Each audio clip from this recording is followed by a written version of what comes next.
اور کیا سے یاد؟ ساری زندگی روتے رہتے ہیں یا اللہ کلمہ دے دینا، کلمہ دے دینا، اور جس بات پہ ملتا ہے اے نہیں کرنی۔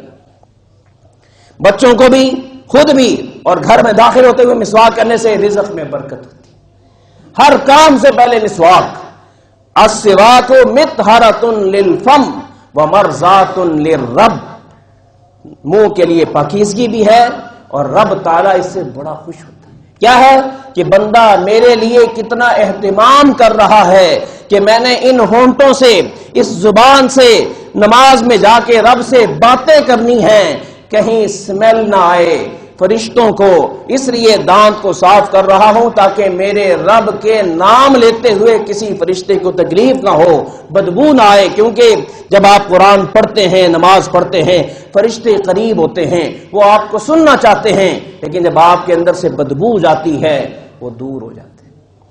اس لیے رحمت کے فرشتوں کو قریب کرنے کے لیے مسواک کو زندگی میں اور آپ اوڑھنا بچھونا پڑا۔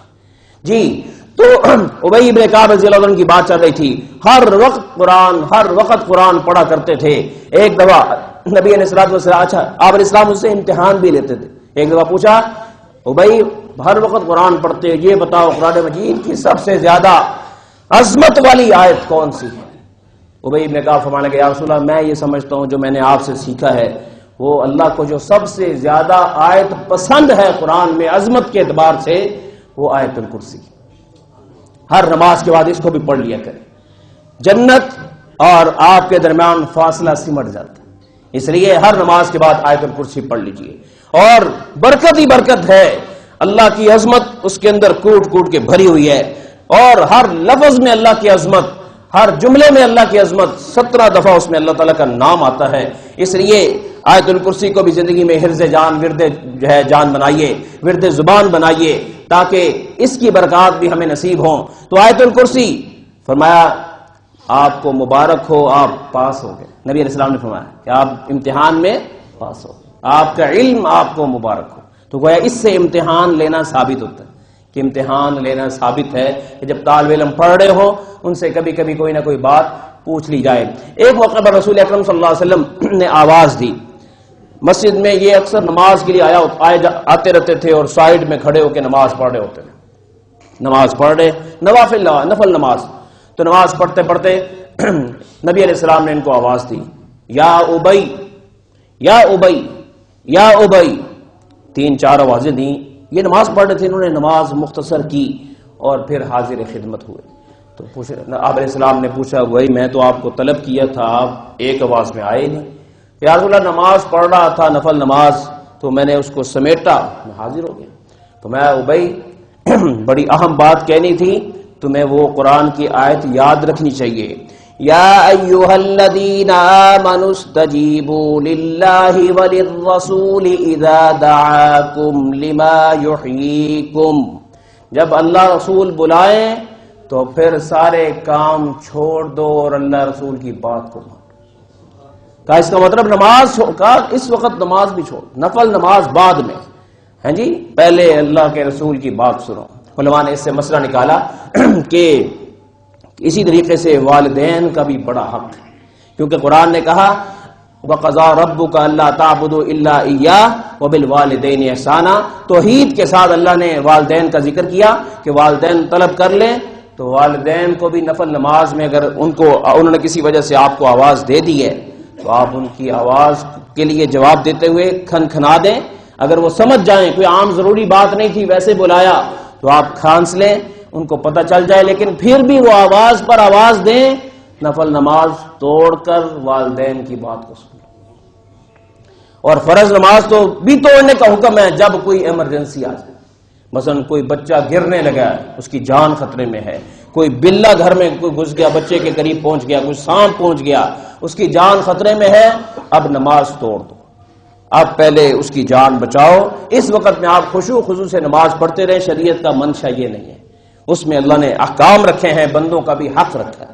جی تو نفل نماز میں والدہ بلا لے، والد بلا لے، ان کے حکم پر لبیک کہہ دو، وگرنہ اگر اس وقت میں ان کی زبان پر کوئی بد دعا کا جملہ آ گیا، آپ تقوی کے باوجود، عفت کے باوجود، با حیا ہونے کے باوجود، نمازی ہونے کے باوجود، ذاکر ہونے کے باوجود سب کچھ ہونے کے باوجود ان کی بد دعا اگر آپ تک لگ گئی تو وہ تقوی رکاوٹ نہیں بنتا، پھر وہ بد دعا لگ کے رہتی۔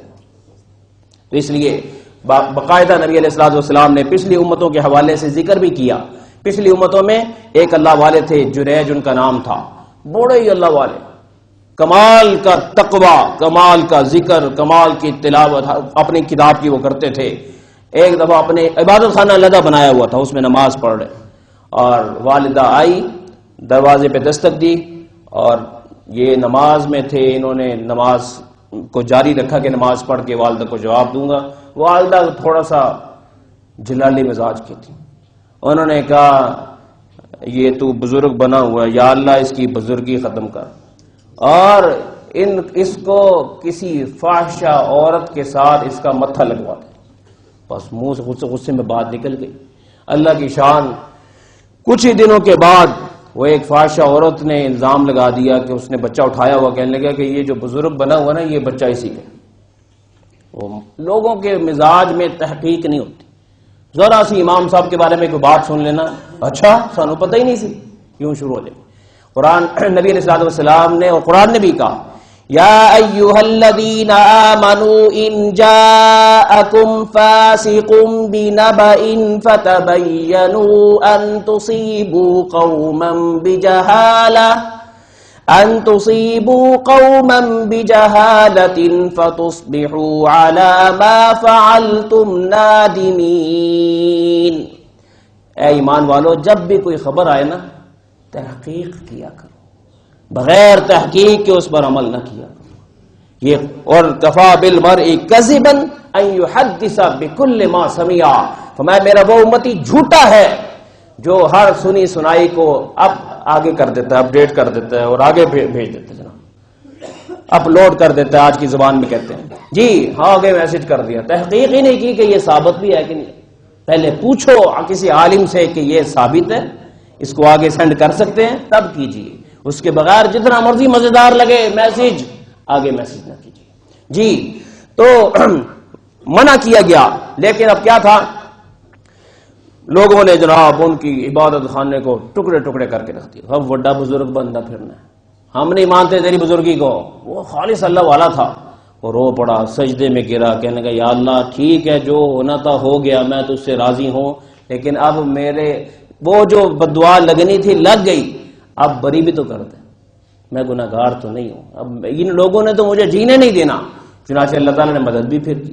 مدد کیا کی، وہ جو بچہ اٹھایا ہوا تھا سجدے سے یہ اٹھے اور کہنے لگے وہ بیٹے سے، بچے سے، وہ بچے تو بتا تو کس کا بیٹا؟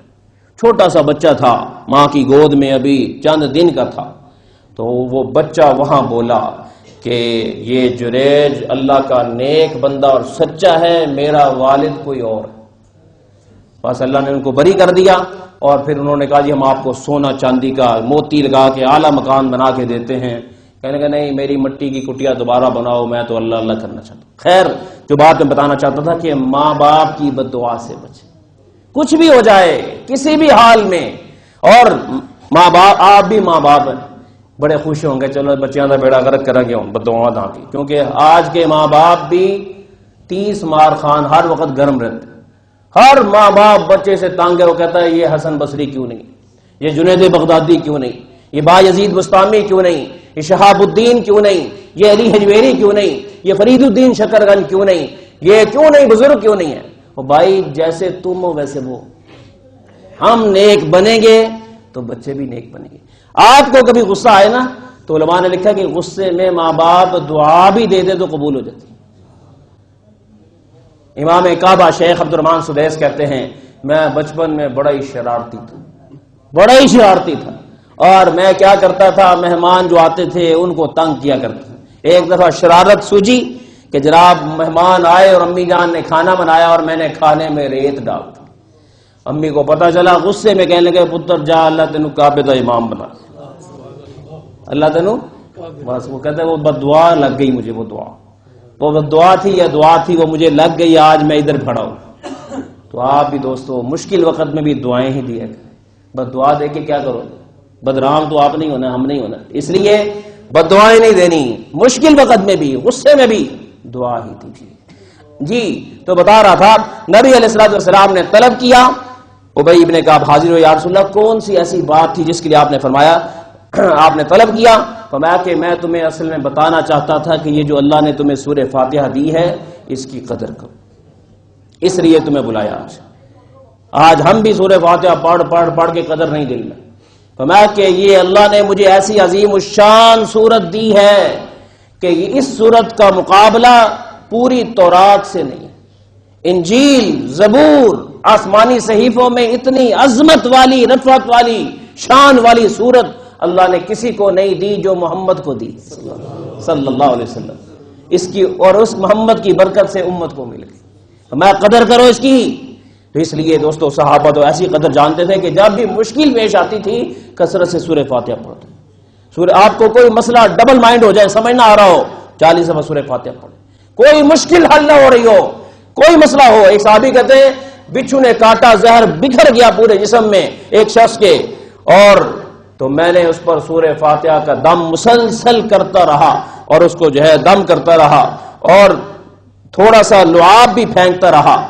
بچھو کا جو زہر تھا سمٹتے سمٹتے سمٹتے ختم ہو گیا، اور وہ بندہ نڈھال جو پڑا ہوا تھا ایک دم سے کھڑا ہو گیا۔ اسی طریقے سے ایک اور شخص برا حال، پاگل ہو گیا تھا اور گالیاں دیتا تھا اپنی امی کو بھی، باپ کو بھی، بھائی کو بھی، ہر ایک کو۔ اس پر میں نے 3 دن تک میں سورہ فاتحہ ہی پڑھتا رہا، سورہ فاتحہ پڑھتا رہا اور لعاب پھینکتا رہا۔ 3 دن کے بعد اس کا پاگل پن ختم ہو گیا۔ کسی مسئلے میں آپ کو کوئی مسئلے کا حل نہ ہو رہا ہو، فجر کی اذان اور نماز کے درمیان سورہ فاتحہ پڑھتے رہیں، پابندی سے 40 دن پڑھیں، اللہ اس مسئلے کو حل کر دے۔ جی یہ کس کو نہیں یاد؟ ہم لوگ پتہ نہیں وظیفے ڈھونڈتے رہتے ہیں، یہ بھائی یہ مسنون وظائف ہیں، ان وظائف پہ آئیے۔ اللہ تعالیٰ مجھے اور آپ کو اس کی قدردانی کی توفیق عطا فرمائے۔ وآخر دعوانا الحمدللہ رب العالمین۔